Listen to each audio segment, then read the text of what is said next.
តាមពិតជំងឺទាំងអស់សុទ្ធតែមានថ្នាំព្យាបាលដូចគ្នាបាទដូចជា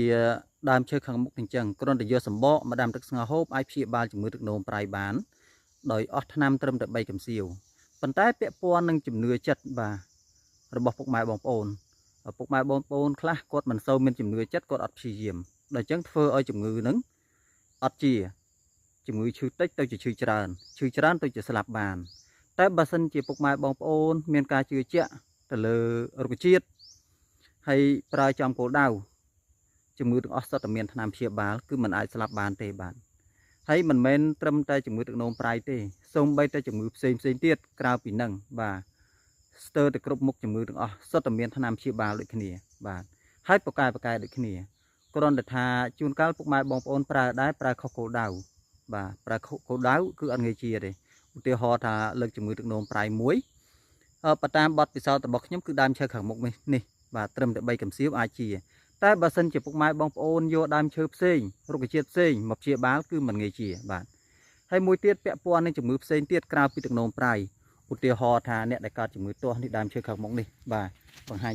ជូនពុកម៉ែបងប្អូនបាទអញ្ចឹងដើមឈើខាងមុខនេះបើសិនជាពុកម៉ែបងប្អូនទាស់បាទ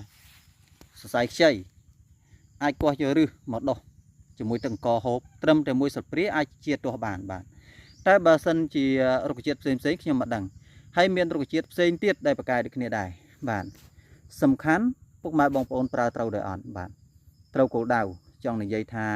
ជួនកាលយកដើមឈើផ្សេងមកដោះហូបគឺមិនសូវប្រកែកដូចដើមឈើហ្នឹងបាទតែក៏មានដើមឈើផ្សេងប្រកែកដូចគ្នាដែរបាទមិនមែនថាអត់មានទាំងអស់ទេគឺមានដូចគ្នាអញ្ចឹងសំខាន់ពាក់ព័ន្ធនឹងជំនឿចិត្តបើសិនជាពុកម៉ែបងប្អូនមានជំនឿចិត្តទៅលើរុក្ខជាតិហើយប្រើចំគោលដៅគឺអាចជាអញ្ចឹងជុំវិញនេះសិតតែជាព្រៃភ្នំបាទសិតតែជាដើមឈើហើយដើមឈើដែលមានប្រយោជន៍ដូចគ្នាប្រយោជន៍ផ្សេងពីគ្នាហើយដូចជាដើមនេះចឹងសម្រាប់អ្នកដែលកើតជំងឺសន្លាក់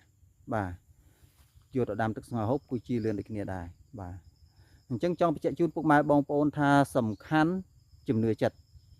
បើសិនជាពុកម៉ែបងប្អូនមានជំនឿចិត្តពុកម៉ែបងប្អូនព្យាយាមដាំទឹកស្ងោរហូបព្យាបាលខ្លួនឯងនោះជំងឺស្រាលអាចនឹងជាតែបើសិនជាជំងឺស្រាលមិនព្យាបាលទុកឲ្យធ្ងន់ហើយមិនព្យាបាលទៀតទុកឲ្យស្លាប់គឺស្លាប់ហើយជំងឺបាទអញ្ចឹងបញ្ជាក់ជូនថាជំងឺទាំងអស់មានថ្នាំព្យាបាលទាំងអស់គ្រប់មុខជំងឺទាំងអស់មនុស្សមិនអាចស្លាប់បានទេបើសិនជាមនុស្សព្យាយាមព្យាបាលខ្លួនឯងគឺមិនងាយស្លាប់ទេបាទឈឺតិចត្រូវជាបាទឈឺច្រើនក៏អាចកាត់បន្ថយនៃការឈឺបាទព្យាយាមយូរគង់តែនឹងជាតែបើមិនព្យាបាលអាចនឹងស្លាប់បានមែនបាទហើយអរគុណពុកម៉ែបងប្អូនសូមកុំភ្លេចជួយចុច Subscribe ទៅលើ Channel YouTube របស់ខ្ញុំផងក៏ដូចជាជួយ Like Page បាទហើយព័ត៌មានបន្ថែមពុកម៉ែបងប្អូនអាចតាក់ទងបានតាមលេខទូរស័ព្ទ097 31 13 046 069 30 21